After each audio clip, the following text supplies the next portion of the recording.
जय शिवराय मित्रांनो आणि जय श्री गणेश। मी सुधीर तुमचं स्वागत करत आहे आपल्या Marathi YouTube channel Sudhir with Jyoti blogs मध्ये। तर मित्रांनो आपल्या ना दर्शन व्हिडिओ आता चालू आहे आणि आपण कालच आहे ना मालाड कांदिवली चारकोप वगैरेचे आपण गणपती आपण दर्शन केलेलं आहे। आपल्या चॅनलवर तो व्हिडिओ आहे आणि काल ना सगळेच करणं पॉसिबल नव्हतं, तर आज आहे ना आपण करणार आहे पोईसरचे तिन्ही गणपती, पोईसरचा महागणपती, पोईसरचा वक्रतुंड, पोईसरचा मोर्या आणि आपले उपनगरमधले साकीनाका, अंधेरी आणि घाटकोपर या साईडचे पण आपण करणार आहे। तर आपण सुरुवात करूया पोईसरच्या महागणपतीपासून। आपण तिकडे पोहोचूया आणि व्हिडिओला सुरुवात करूया। तुम्ही बघत आहे सुधीर विथ ज्योती ब्लॉग्स।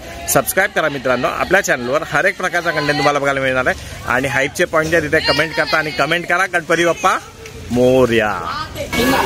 तर मित्रांनो आता आपण आहे ना पोईसरला पोहोचलोय आणि आपल्या समोरच आहे पोईसरचा महागणपती। आणि तुम्हाला इथे यायचं झालं ना, हे बघा समोर हा हायवेवरून रस्ता येतो, माघाटने मेट्रो स्टेशन आहे तिकडे आणि कांदिवली स्टेशन पण तुम्हाला जवळ पडेल कांदिवली ईस्टला। तर आता आपण आतमध्ये जाऊन दर्शन घेऊया पोईसरच्या महागणपतीचं।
त्यांना इथे तुम्हाला यायचं ना तर विचारून यायला लागेल। ही दोन मुलं आहेत आणि मी बाईकवरून त्यांना घेऊन आलोय आणि आपण पहिला केला पोईसरचा महागणपती आणि हे बघा आता आपण करणार आहे पोईसरचा वक्रतुंड। आणि ही बघा ही गल्ली दिसते तुम्हाला लहानवाली, या लहान मधल्या गल्लीतून निघाला जातो आणि आपण आता तिकडेच जाणार आहे गल्लीमध्ये आणि आपण दर्शन घेऊया। मी तुम्हाला ना गल्ली दाखवतो, ही लास्ट गेल्या वर्षी पण मी तुम्हाला दाखवली होती।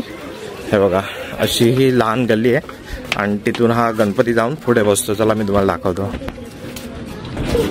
हे बघा आपण समोरून तिकडनं आलो आणि गणपती बाप्पा बघा इथे बसलेला आहे। गल्ली तर बघा केवढी लहान आहे पण या गल्लीमध्ये पण किती मस्त असा गणपती बाप्पा बसतोय बघा। आता आपण याचं दर्शन घेऊया तुम्हाला।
चला आता आपण आलोय इथे पोईसरचा वक्रतुंड करून पोईसरचा मोर्याचे इथे आलोय। खूप मोठी अशी मूर्ती आहे आणि सगळ्यात पहिलं आगमन झालं होतं ते पोईसरच्या मोर्याचं। आणि आता ना आपण आतमध्ये जाऊन दर्शन करूया।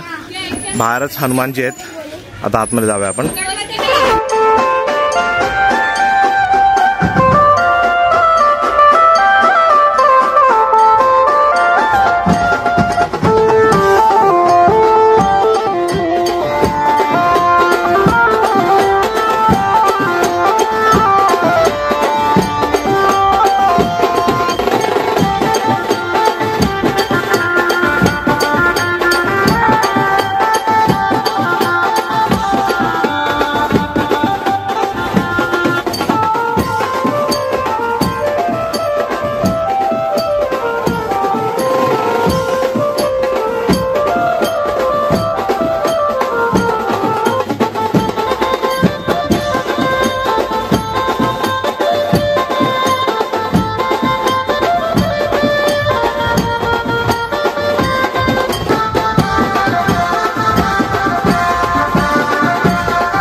मित्रांनो आता आपण आलोय अंधेरीच्या राजाच्या इथे आणि खूप मोठी उंच मूर्ती आहे, मस्त अरुण दत्ते दादांनी बनवलेली. आपण दर्शन घेऊया. आणि बघा तुम्ही इथे येणार ना तर इथे बघा मस्त असा मेळा भरलेला आहे. हा बघा इथे लहान मुलांसाठी वगैरे इथे, आणि रस्त्याच्या बाजूला पण आहे ना स्टॉल लागलेले आहेत मस्त पैकी एकदम. हे 11 दिवस असणार आहे. हा गणपती जो आहे ना हा 11 दिवसाचा आहे. तर तुम्ही इकडे या, दर्शन करा, शॉपिंग करा, लहान मुलांना पण इथे खेळण्यासाठी आहे. तर आता आपण पहिलं दर्शन करून घेऊया.